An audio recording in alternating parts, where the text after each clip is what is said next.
ये जो वीडियो है स्पेशली जो प्राइवेट कैंडिडेट्स हैं उनके लिए है। आपने अगर फॉर्म फिलअप किया होगा तो आप 2024 में एग्ज़ाम देने वाले हैं। यूट्यूब पे आपने कुछ वीडियोस देखी हैं, चैनल का नाम नहीं लेना चाहिए, तो आपने देखी होंगी कि आपको वहाँ से कुछ प्रैक्टिकल रिलेटेड वीडियोस मिली हैं। जैसे-जैसे बच्चों के मन में कन्फ्यूज़न हो गया था प्रैक्टिकल्स को लेकर, तो प्रैक्टिकल एग्ज़ाम होगा या नहीं होगा इसके रिगार्डिंग, तो जो प्रैक्टिकल का एग्ज़ाम है वो 1 जनवरी से जो डेट है वो स्टार्ट हो गई है। जो रेगुलर बच्चे थे यानी कि जो स्कूल्स में स्टडी कर रहे हैं इस समय, उनके एग्ज़ाम प्रैक्टिकल के स्टार्ट हो चुके हैं।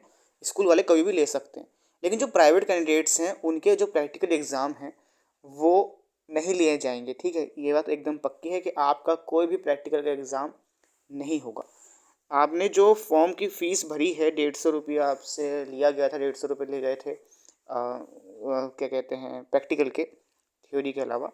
तो जो फ़ीस ली गई है वो सिर्फ़ चार्जेज़ हैं, यानी कि प्रैक्टिकल कंडक्ट नहीं होगा। प्रैक्टिकल एग्ज़ाम प्राइवेट वाले बच्चों का सिर्फ़ उनका होता है जिन्होंने पास नहीं किया था, जो फ़ेल हो गए थे।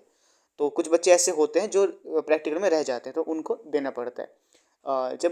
मैंने जब इम्प्रूवमेंट एग्ज़ाम दिया था तब मेरा प्रैक्टिकल एग्ज़ाम हुआ था, क्योंकि उस ईयर जो मेरा सब्जेक्ट था हिंदी, हिंदी में पहले प्रैक्टिकल नहीं हुआ करता था, यानी कि जो 20 नंबर का अब आपका असेसमेंट होता है इंग्लिश में, हिंदी में, मैथ्स में, हमारे टाइम में उसमें नहीं होता था। उस हमारे टाइम में सिर्फ़ और सिर्फ फिज़िक्स, केमिस्ट्री, मैथ्स से प्रैक्टिकल्स हुआ करते थे और हिंदी, मैथ्स में पूरे 100 मार्क्स का पेपर आता था। लेकिन उस ईयर स्टार्ट हुआ था, सीबीएसई ने ये गाइडलाइन जारी करी थी कि 20 नंबर का असेसमेंट होगा। तो उस ईयर हमारा प्रैक्टिकल एग्ज़ाम सेंटर पे हुआ था। जिस सेंटर पे हमारा इम्प्रूवमेंट एग्ज़ाम था, उसी सेंटर पे हमको बताया गया था कि आपका इस दिन हिंदी का प्रैक्टिकल एग्ज़ाम लिया जाएगा, और हमारा वो एग्ज़ाम हुआ था वहाँ पर, ठीक है। तो लेकिन अब तो ऐसा नहीं है, अब तो ऐसा कोई सब्जेक्ट आपका नहीं है जिसमें इसी साल एक प्रैक्टिकल एग्ज़ाम ऐड हुआ हो।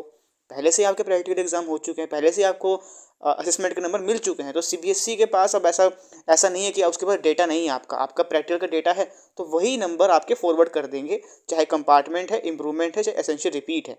सिर्फ़ उन बच्चों को देना होता है जो पास नहीं हुए थे प्रैक्टिकल्स में। आप तो पास, ज़्यादातर बच्चे पास हैं प्रैक्टिकल में, तो आपको दोबारा नहीं देना है, आपको सिर्फ थ्योरी एग्ज़ाम देना होगा, जो कि सेंटर पे जाके होगा।